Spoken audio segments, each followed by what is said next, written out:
নমস্কার, আমার গল্প পাঠ আসরে আপনাকে স্বাগত। আমার আজকের নিবেদন মহাভারতের নারী গ্রন্থ থেকে সত্যবতীর পরাশর মিলন কথা ভীষ্মকে জ্ঞাপন পর্বটি। ভীষ্মের সমস্ত বক্তব্য শোনার পর ন্যায়পরায়ণা সত্যবতী সকণ্ঠ লজ্জার সঙ্গে ভীষ্মকে বললেন, ভীষ্ম, তুমি যা বললে তা সত্য। তোমার প্রতি আমার বিশ্বাস আছে বলে আমাদের বংশবৃদ্ধির জন্য কোনো কথা তোমাকে বলবো। সেদিনের বিপদকালের ঘটনা তোমাকে না বলে পারছি না, তুমি শ্রবণ করো, পরে ইতিকর্তব্য নির্ধারণ করো। তুমি এখন আমাদের বংশের ধর্মরক্ষক, তুমিই সত্যরক্ষক, তুমিই একমাত্র অবলম্বন। প্রথম যৌবন বয়সে পিতা অন্য কর্মে ব্যস্ত থাকলে আমি নৌকা পারাপার করতাম। একদিন ধার্মিক শ্রেষ্ঠ ও বুদ্ধিমান মহর্ষি পরাশর যমুনা নদী পার হবেন বলে এসে সেই নৌকায় বসলেন। আমি যমুনা পার করার জন্য তাকে নিয়ে নৌকা বেয়ে চললাম। তখন সেই মুনিশ্রেষ্ঠ কামার্ত হয়ে আমার কাছে এসে আমার বংশ ও পরিচয় দিয়ে এবং তুমি ধীবরের কন্যা নও এই কথা বলে প্রলোভনপূর্বক আমাকে অনেক মধুর বাক্য বললেন। আমি তখন তার শাপের ভয়ও করছিলাম এবং পিতার ভয়ও করছিলাম। এই সময়ে তিনি দুর্লভ বর দেবেন বলে আমাকে প্রলুব্ধ করে ফেললেন। সুতরাং আমি আর তাকে প্রত্যাখ্যান করতে পারলাম না। তিনি তখন জগৎ অন্ধকারে আবৃত করে আপন তেজে আমাকে অভিভূত ও বশীভূত করে ফেললেন। আগে আমার গায়ে ঘৃণিত মৎস্যের গুরুতর গন্ধ ছিল, কিন্তু মুনি সেই গন্ধ দূর করে আমার শরীরে এই মনোহর গন্ধ জন্মিয়েছিলেন। তারপর তিনি আমাকে বললেন, তুমি এই দ্বীপেই আমার উৎপাদিত গর্ভ প্রসব করে পুনরায় কন্যাই হবে। কন্যাবস্থায় পরাশর মুনি থেকে উৎপন্ন সেই পুত্রটির প্রথমে দৈপায়ন নামে প্রসিদ্ধ হয়েছিল। ক্রমে সে মহাযোগী ও মহর্ষি হয়েছে। মাহাত্ম্যশালী সেই দৈপায়ন ঋষি তপবলে 4টি বেদকে বিভক্ত করে জগতে ব্যাস নাম লাভ করেছেন এবং কৃষ্ণবর্ণ বলে কৃষ্ণ নাম ধারণ করেছেন। আমিও তুমি দুইজনে নিযুক্ত করলে নিশ্চয়ই সেই অসাধারণ তেজা বেদব্যাস ভাতৃভার্যাদের গর্ভে মঙ্গলজনক সন্তান উৎপাদন করবেন।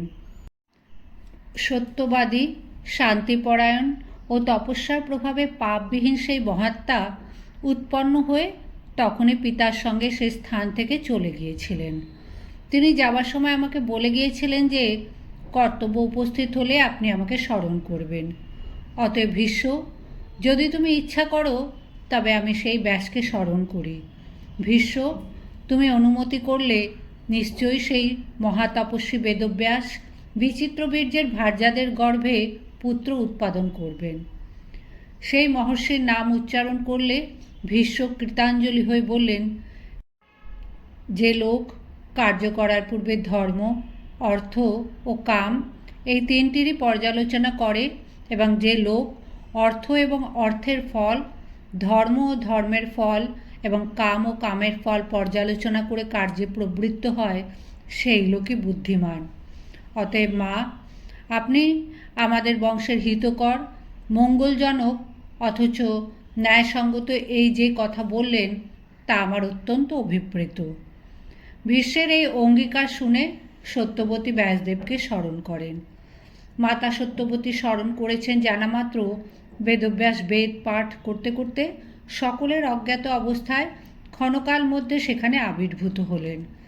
বহুকাল পরে পুত্রকে দেখে মাতা সত্যবতী স্বাগত প্রশ্ন দ্বারা তাকে সম্মান জানিয়ে বাহুযুগল দ্বারা তাকে আলিঙ্গন করে স্তন্য দুগ্ধে তাকে অভিষিক্ত করে আনন্দাশ্রু মোচন করতে লাগলেন।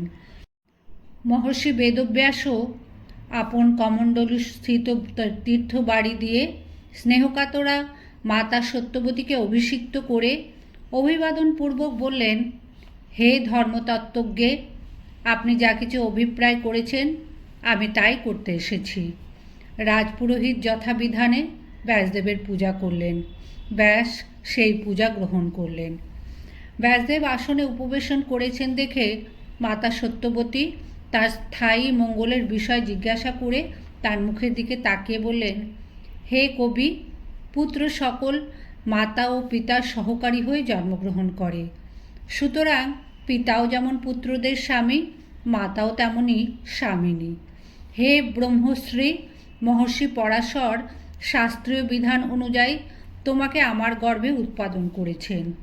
সুতরাং তুমি যেমন আমার জ্যৈষ্ঠ পুত্র, বিচিত্রবীর্যও তেমনই আমার কনিষ্ঠ পুত্র ছিল। এক পিতার বলে ভীষ্ম যেমন বিচিত্রবীর্যের ভ্রাতা, এক মাতা বলে তুমিও তেমনই বিচিত্রবীর্যের ভ্রাতা। কিন্তু যথার্থ বিক্রমী শান্তনু নন্দন ভীষ্ম সত্য প্রতিজ্ঞা বজায় রাখার জন্য সন্তান উৎপাদনও করবেন না, রাজ্যশাসনও করবেন না। ভ্রাতা বিচিত্রবীর্যের কল্যাণে ভীষ্মের অনুরোধে এবং আমার আদেশে তোমার কনিষ্ঠ ভ্রাতা রূপ ও যৌবনবতী দুটি ভার্যার গর্ভে পুত্র উৎপাদন করো। বেদব্যাস বললেন, মা সত্যবতী, আপনি ধর্মানুরাগিনী, আমি আপনার অভীষ্ট সম্পাদন করব। মিত্র ও বরুণ দেবতার তুল্য দুই পুত্র আমি উৎপাদন করব। তবে রানী দুজনকেই আমার নির্দেশ অনুযায়ী 1 বৎসর ব্রত উদযাপন করতে হবে, তবে তারা শুদ্ধ হয়ে আমার কাছে আসতে পারবেন। সত্যবতী বললেন, বৎস, রানীরা যাতে সদ্য গর্ভধারণ করেন তুমি তাই করো। অরাজক দেশে বৃষ্টি হয় না, দেবতারাও প্রসন্ন হন না, আমরাই বা কীভাবে অরাজক দেশ রক্ষা করব? অতএব তুমি শীঘ্র রানীদের গর্ভ উৎপাদন করো, ভীষ্ম সেই সন্তানদের বর্ধিত করবেন। বেদব্যাস বললেন, মা, যদি আমাকে সত্বর অকালে পুত্র উৎপাদন করতে হয় তবে রানীরা যেন আমার বিকৃত রূপ সহ্য করেন। অম্বিকা দেবী যদি আমার শরীরের গন্ধ, রূপ, বেশ এবং এই বিকৃত দেহ সহ্য করতে পারেন তবে আজই তিনি উৎকৃষ্ট গর্ভধারণ করবেন। এই বলে ব্যাস অন্তর্হিত হলেন। তখন সত্যবতী নির্জনে পুত্রবধূর কাছে গিয়ে তাকে হিতকর ও ধর্মযুক্ত কথা বললেন। তোমাকে ধর্মসঙ্গত কিছু কথা বলবো। আমার অদৃষ্টের দোষে ভরতবংশের উচ্ছেদের উপক্রম হয়েছে। ভীষ্ম আমাকে ভরতবংশ বৃদ্ধির উপযুক্ত পরামর্শ দিয়েছেন। সেই পরামর্শ অনুযায়ী তোমাকে কাজ করতে হবে, তাতেই বিনষ্ট ভরতবংশ আবার বৃদ্ধিপ্রাপ্ত হবে। তুমি ইন্দ্রের তুল্য সন্তান প্রসব করো। সত্যবতী ব্রহ্মচারিণী অম্বিকাকে ধর্মের পথ দেখিয়ে অনুনয় সহকারে কোনো প্রকারে সম্মত করিয়ে দেবতা, মুনি, ব্রাহ্মণ ও অতিথিদের ভোজন করালেন। তারপর সত্যবতী যথাসময়ে ঋতুস্নাতা পুত্রবধূ অম্বিকাকে শয়নগৃহে প্রবেশ করাতে করাতে মৃদুস্বরে এই কথা বললেন, অম্বিকা, তোমার একটি দেবর আছে, সে আজ তোমার জন্য এই গৃহে প্রবেশ করবে। অতএব তুমি সাবধানে তার জন্য প্রতীক্ষা করো। সে রাত্রি 2য় প্রহরের সময়ে আসবে। অম্বিকা শাশুড়ির কথা শুনে মনোহর শয্যায় শয়ন করে দেবর ভীষ্মকে এবং দেবস্থানীয় অন্যান্য কুরুবংশ প্রধান পুরুষকে চিন্তা করতে লাগলেন। যথাসময়ে অম্বিকার জন্য প্রথম নিযুক্ত সত্যবাদী বেদব্যাস এসে সেই গৃহে প্রবেশ করলেন। তখন সেই গৃহে বহুতর দীপ জ্বলছিল। বেদব্যাসের জটা ও শ্বশ্রুযুগল পিঙ্গল বর্ণ এবং উজ্জ্বল চোখ দুটি দেখে অম্বিকা ভয়ে নয়নদ্বয় মুদ্রিত করে ফেললেন। মাতা সত্যবতীর প্রিয় কার্য করার জন্য সেই অবস্থায় বেদব্যাস অম্বিকার সঙ্গে রমণে প্রবৃত্ত হলেন। কিন্তু অম্বিকা ভয়ে সমগ্র রমণ সময় একবারও চোখ খুললেন না। তারপর বেদব্যাস ঘরের বাইরে এলে মাতা সত্যবতী তাকে জিজ্ঞাসা করলেন, বৎস, এর গর্ভে গুণবান রাজপুত্র হবে তো?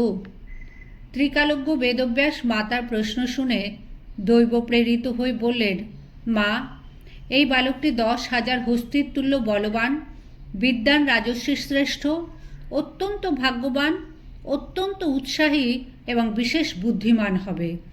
কালে বালকটির 100 পুত্র হবে, কিন্তু মাতার দোষে এ বালকটি জন্মান্ধই হবে। বেদব্যাসের সেই কথা শুনে মাতা সত্যবতী পুত্র বেদব্যাসকে বললেন, তপোধন অন্ধ লোক কুরুবংশের উপযুক্ত রাজা হবে না। অতএব ভরতবংশের রক্ষা এবং পিতৃবংশের বৃদ্ধি করতে পারবে এমন আরেকটি কুরুবংশের রাজার জন্ম দাও। তাই হবে বলে বেদব্যাস চলে গেলেন। ওদিকে অম্বিকা দেবী যথাসময়ে একটি অন্ধপুত্র প্রসব করলেন। তারপর সত্যবতী দেবী পুত্রবধূ অম্বালিকাকে পূর্বের ন্যায় সমস্ত বলে সম্মত করিয়ে পুনরায় বেদব্যাসকে আহ্বান করলেন। বেদব্যাস পূর্বের মতো বিকৃত রূপ নিয়ে এসে অম্বালিকাকে ধারণ করলেন। অম্বালিকাও তার পিঙ্গল দাড়ি, জটা ও নয়নযুগল দেখে ভয় পাণ্ডুবর্ণ হয়ে গেলেন। তখন বেদব্যাস তাকে বললেন, সুন্দরী, আমার বিকৃত মূর্তি দেখে তুমি যখন ভয় পাণ্ডুবর্ণ হয়ে গেলে, তখন তোমার এই পুত্র পাণ্ডুবর্ণই হবে এবং তার নামও হবে পাণ্ডু। মাতা সত্যবতী প্রশ্ন করায় বেদব্যাস অম্বালিকাকে বলা কথাই মায়ের কাছে আবার বললেন। আরও বললেন, এই বালক যথাকালে অত্যন্ত বিক্রমশালী ও জগৎ বিখ্যাত হবে, কিন্তু মাতার দোষে পাণ্ডুবর্ণ হবে। সেই বালকের আবার মহাধনুর্ধর 5টি পুত্র হবে। বেদব্যাস এই কথা মাতাকে বলে চলে যাবার উপক্রম করলেন। তখন সত্যবতী তার কাছে আরও একটি পুত্র প্রার্থনা করলেন। তাই হবে বলে ব্যাস চলে গেলেন। তারপর অম্বালিকা দেবী যথাসময়ে পাণ্ডুবর্ণ এবং সমস্ত রাজলক্ষণযুক্ত একটি পুত্র প্রসব করলেন। সে বালক আপন কান্তিতে যেন জ্বলছিল। তারপর আবার ঋতুকালে সত্যবতী জ্যৈষ্ঠ বধূ অম্বিকাকে ব্যাসদেবের জন্য নিযুক্ত করলেন। কিন্তু দেবকন্যা তুল্যা অম্বিকা বেদব্যাসের বিকট আকৃতি ও শরীরে বিকৃত গন্ধ স্মরণ করে শাশুড়ির আদেশ পালন করলেন না। অপ্সরার ন্যায় আপন সুন্দরী দাসীটিকে আপন অলঙ্কারে সজ্জিত করে বেদব্যাসের কাছে পাঠিয়ে দিলেন।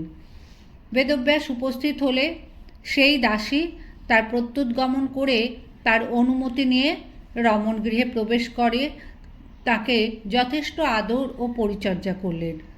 বেদব্যাস অতি প্রসন্ন হয়ে মৌখিক অনুরাগ জানিয়ে সেই রমণের অঙ্গস্পর্শ ও কাম ভোগে সন্তুষ্ট হলেন।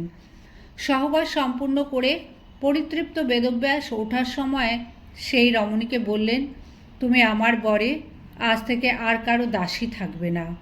হে শুভ লক্ষণে, কোনো শ্রেষ্ঠ পুরুষ এই গর্ভরূপে তোমার উদরে এসেছেন। ইনি ধার্মিক এবং জগতে শ্রেষ্ঠ বুদ্ধিমান রূপে পরিচিত হবেন। বেদব্যাসের এই পুত্রই বিদুর রূপে বিখ্যাত হন এবং মহাত্মা ধৃতরাষ্ট্র পাণ্ডুর ভ্রাতা বলে পরিচিত ছিলেন। মহাত্মা মান্ডব্য মুনির অভিসম্পাতে স্বয়ং ধর্ম এসে রাজনীতিজ্ঞ এবং কাম ক্রোধ শূন্য হয়ে বিদুর রূপে জন্মেছিলেন। বেদব্যাসও অম্বিকার প্রতারণা এবং শূদ্রার গর্ভে নিজের পুত্রোৎপত্তি ইত্যাদি সমস্ত বৃত্তান্ত সত্যবতীকে জানালেন। বস্তুত এইখানেই রাজরানী সত্যবতীর কাহিনী শেষ। এরপর তাকে আর একবার মাত্র দেখতে পাই। পাণ্ডু ও মাদ্রির মৃত্যুর পর কুন্তী যখন আপন পঞ্চপুত্রকে নিয়ে হস্তিনাপুরে এলেন, কৌরব সন্তানেরা তাদের খুব ভালোভাবে গ্রহণ করলেন না। নানা দুর্লক্ষণ দেখা দিতে লাগলো।